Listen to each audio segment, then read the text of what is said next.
Olá, amigos, tudo bem com vocês? Estamos aqui hoje para tratar de um tema muito importante relacionado a trânsito, crimes de trânsito. Dirigir embriagado é crime? Sabemos que sim, artigo 306 do Código de Trânsito. Agora vamos aprofundar um pouco mais. Dirigir embriagado é crime de dano ou crime de perigo? Pela redação do artigo, é possível extrair a conclusão de que é um crime de perigo. Certo, até aí a doutrina majoritária é uníssona, todo mundo concorda. Agora, é crime de perigo concreto ou crime de perigo abstrato? Aqui que surge o problema. Por quê? A doutrina ela se divide. E agora também o STF está dividido. No HC, número 109.269, agora, desse ano, super recente, a segunda turma do STF, com a relatoria do Ricardo Lewandowski, ele decidiu o seguinte: dirigir embriagado, artigo 306 do Código de Trânsito, é crime de perigo abstrato.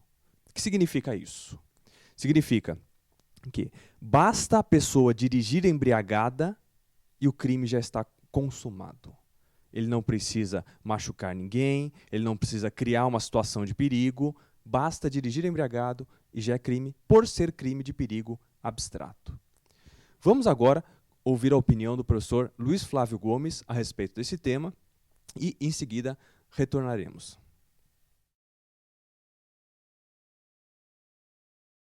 O tema é o seguinte: o Supremo decidiu que dirigir embriagado é crime e, para o Supremo, relator ministro Lewandowski, haveria perigo abstrato. Esse perigo abstrato não é possível no moderno direito penal. Nós estamos todos preocupados, evidentemente, com a quantidade de mortes no trânsito. Nós temos que punir todos esses motoristas. Porém, o que o Supremo decidiu é um equívoco, porque confunde o 306 com o artigo 65 do Código de Trânsito. O 165 é perigo abstrato. O 306 tem que ser um perigo concreto e indeterminado. O que é isso? Não precisa de uma vítima concreta. Não precisa de vítima concreta. Não precisa gerar danos. Não precisa gerar um acidente. Mas ele tem que dirigir o carro embriagado de forma imprudente. Por exemplo, em zigue-zague, por exemplo, subindo calçada, passando no vermelho. Essa forma de direção imprudente realmente caracteriza o crime do artigo 306. É aí que distingue o 306 do 165. Pelo que decidiu o Supremo, não haveria distinção entre as duas coisas. E aí está o equívoco da decisão.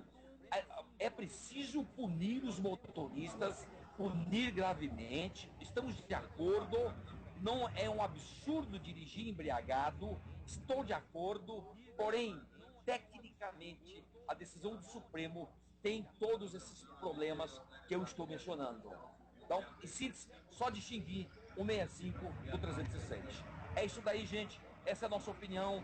Se eu fosse advogado, eu não concordaria com essa decisão do Supremo, eu não concordaria e passaria a exigir um perigo concreto ali indeterminado, que não significa exigir uma vítima concreta. Não precisa dos danos, não precisa do acidente, mas tem que comprovar uma direção anormal.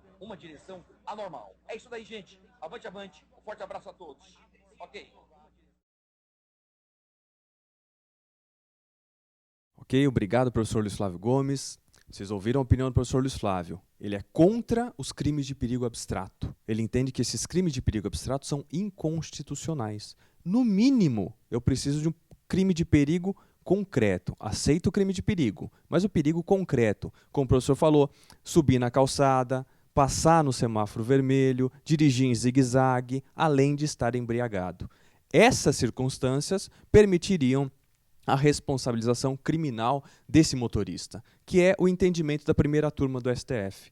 Já a segunda turma diz que não, basta o perigo abstrato. Se ele estiver dirigindo na velocidade permitida, de forma correta, sem criar nenhuma situação de perigo, mesmo assim, para a segunda turma do STF, no HC relatado pelo Ricardo Lewandowski, temos crime. Temos uma opinião em contrário do professor Renato Marcão, que é um professor conhecido por todos, que atua em especial na questão da execução penal. E o professor Renato Marcão, ele se posiciona de forma contrária ao Luiz Flávio Gomes. Para Renato Marcão, é perfeitamente constitucional o crime de perigo abstrato. Veja que interessante como é uma discussão importante que divide não só a jurisprudência. O STF está dividido em suas duas turmas, mas também a doutrina, com expoentes doutrinários, Luiz Flávio Gomes de um lado, Renato Marcão de outro, entre outros professores que ainda podem comentar essa questão. Então, a ideia é, você leia o blog do Renato Marcão, leia o blog do Luiz Flávio Gomes, busque esses conhecimentos e se posicione. Queremos saber qual é o seu comentário. O que você pensa disso? Então, vá ali no blog do Luiz Flávio, do Renato Marcão e de outros professores que ainda vão comentar esse tema e coloque o seu posicionamento. Tá legal? Participe.